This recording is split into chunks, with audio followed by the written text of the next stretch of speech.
Իսկ ցուցմունք է տվել Լևոն Երանոսյանը մարտի 1-ի գործով հակակոռուպցիոն կոմիտեում։ Դատախազը 2026 թվականի հունիսի 1-ին հայտարարեց, որ 2008 թվականի մարտի 1-2 Երևան քաղաքում տեղի ունեցած իրադարձությունների վերաբերյալ նախաձեռնված քրեական վարույթի շրջանակներում հանրային քրեական հետապնդում է հարուցվել 2008 թվականի փետրվարի 28-ից մարտի 1-ի դրությամբ ՀՀ զինված ուժերի 4 բանակային կորպուսների հրամանատարների նկատմամբ։ Հայաստանի Հանրապետության քրեական օրենսգրքի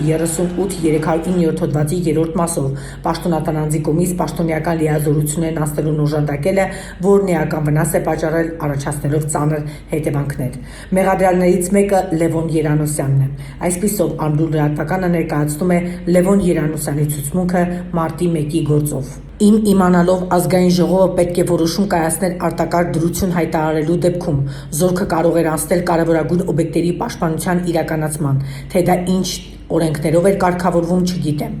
Քննիչի հարցը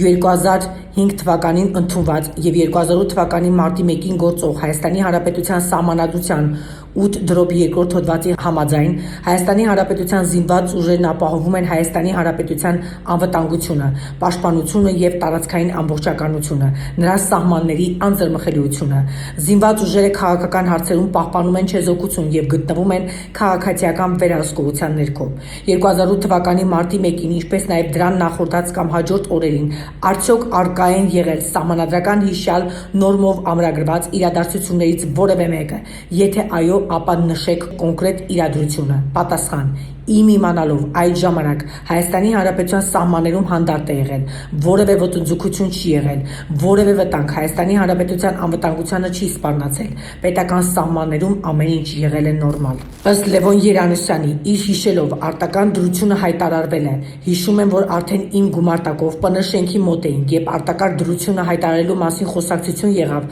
կամ արտակարգ դրություն հայտարարվեց։ Դրանից հետո միայն հրաման եմ ստացել ԲՄՊ տեսակի 4 զրահամեքենաներ մտցնել Երևան քաղաք եւ տեղակայել կոնկրետ փողոցներում, ինչի մասին նշեցի, թե ինչ իրադրություններից ելնելով է արտակարգ դրություն հայտարարվել, տեղյակ չեմ։ Հարց.